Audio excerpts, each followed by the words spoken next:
எல்லாருக்கும் வணக்கங்க. பாலாடையிலேருந்து பாலை காய்ச்சி ஆடை எடுத்து வெண்ணெய் எப்படி அதில் சேகரித்து வெண்ணெய் எடுக்கிறதுன்னு பார்க்கலாம். பாலை வச்சு கொதித்து இப்படி பொங்கி வர்றப்பயே அடுப்பை நிறுத்திடுங்க.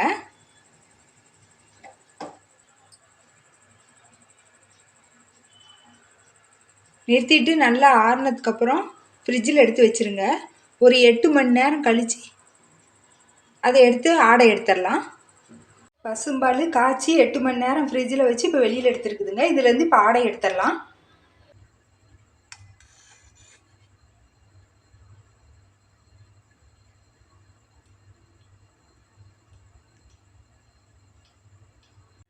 ஆடை சேகரித்து வச்சதுங்க வெளியில் எடுத்து வச்சுருக்கிறேன்.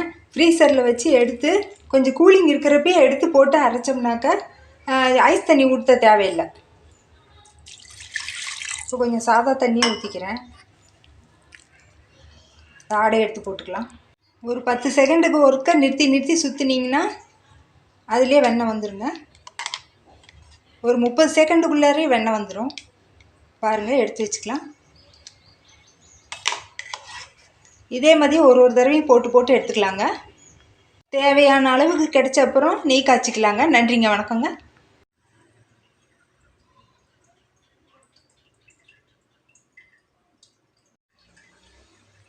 எல்லாருக்கும் வணக்கங்க. இன்றைக்கி வெண்ணெயிலேருந்து நெய் காய்ச்சி எடுக்கிறது பார்க்கலாங்க. நான் ஏற்கனவே முன்னாடியே ஒரு வீடியோவில் பால் ஆடையை எடுத்து வச்சுட்டு அதிலேருந்து ஆடையிலேருந்து மிக்சி ஜார்லேயே வெண்ணெய் அடித்து எடுத்து வைக்கிறத ஒரு வீடியோவாக போட்டிருந்தேங்க. இப்போது அந்த வெண்ணெயிலேருந்து நாம் நெய் காய்ச்சறத ஒரு வீடியோவாக பார்க்கலாங்க, செஞ்சு பார்க்கலாம்.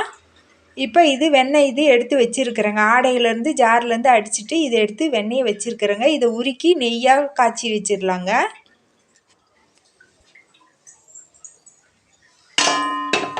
இப்போ அடுப்பில் ஒரு பாத்திரம் வச்சுருக்கிறேங்க. அதில் இது போட்டுக்கலாங்க.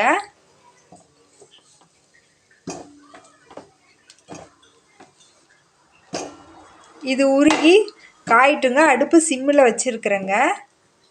அனல் கம்மியாக வச்சுருக்கிறேங்க. இது இப்போ உருகட்டுங்க. உருகி மெதுவாக கொதித்து இது நெய் காய்ச்சி எடுத்துடலாங்க. இது இப்போ கொதிச்சிக்கிட்டு இருக்குதுங்க. வெண்ணெய் போட்டு இதுக்கு நல்லா அடி கனமான பாத்திரம் வச்சுக்கலாங்க. அப்போ தாங்க அடி பிடிக்காமல் இருக்கும். ஒரு 2 நிமிஷத்துக்கு ஒருக்க கிண்டி விட்டுட்டு இருக்கலாங்க. இப்போ நல்லா பாதி நெய்க்கு பாதி உருக்கி காஞ்சிடுச்சிங்க. பாதி நெய் தயாராகிடுச்சிங்க. இப்போ இது நல்லா 3/4 பாகத்துக்கு நல்லா வெந்துடுச்சிங்க. நல்லா காஞ்சிடுச்சிங்க நெய். பாருங்கள், உள்ளே இருக்கிற கசுடெல்லாம் நல்லா சிகப்பாயிடுச்சிங்க. இப்போ முருங்கைத்தலை கொஞ்சம் கழுவி அலசிட்டு கொழுந்து மட்டுங்க எடுத்து வச்சுருக்கிறேங்க. இப்போ இதில் சேர்த்துக்கலாங்க. நல்லா உதிர்த்து விட்டுக்கலாம்.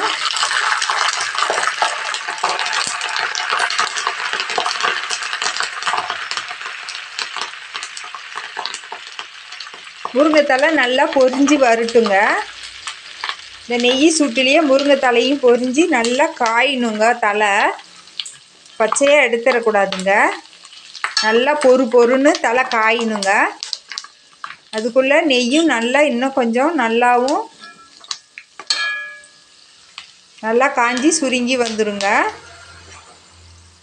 நல்லா நெய் காஞ்சதுக்கப்புறமா முருங்கைத்தலை போட்டோம்னா நெய் கருகி போயிடுங்க. அதனால் ஒரு 3/4 பதத்தில் போட்டோம்னாக்க அது முருங்கைத்தலை ஈரம்லாம் இஞ்சிக்கிட்டு தலை நல்லா காஞ்சி வந்து நம்மளுக்கு பொறுன்னு ஆகிறப்ப நெய்யும் நம்மளுக்கு பதம் கரெக்டாக இருக்குங்க. ஒருத்தர் இதில் கருவேப்பிலை போடுவாங்கங்க. நான் முருங்கைத்தலை மட்டும்தாங்க சேர்த்துக்குவேன். இது போட்டாவே நல்லா இருக்குங்க. உப்பு ஒரு கல் போடுவாங்க. நான் அதெல்லாம் போடுறது இல்லைங்க. ஒரு சிலர் மோர் கூட ஊற்றுவாங்க. நான் வெறும் முருங்கை தலையிலேயே கொஞ்சம் சேர்த்து போட்டால் நல்லா வாசமாக இருக்குங்க.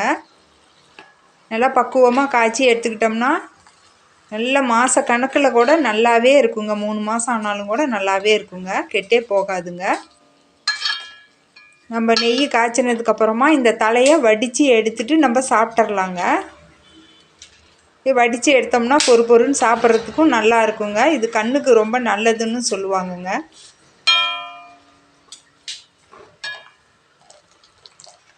இப்போ பாருங்கள், நல்லா காஞ்சிடுச்சிங்க. தலையும் நல்லா பொறு பொறுன்னு ஆயிடுச்சிங்க. இப்போ அடுப்பை நிறுத்திடலாங்க.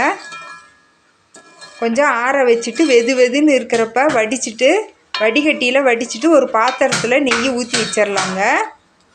நெய் ஊற்றி வச்சுட்டு ஆறுனதுக்கப்புறமா நெய் எப்படி இருக்குதுன்னு பார்க்கலாங்க. பாருங்க, நம்ம காய்ச்சின நெய்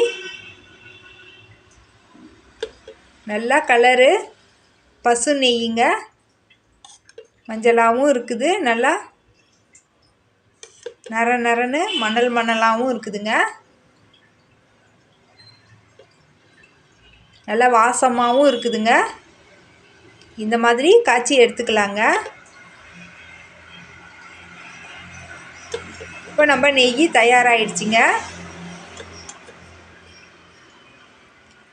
இந்த மாதிரி செஞ்சு பாருங்கள், பக்குவமாக இருக்குங்க. இன்னொரு வீடியோவில் பார்க்கலாங்க. நன்றிங்க.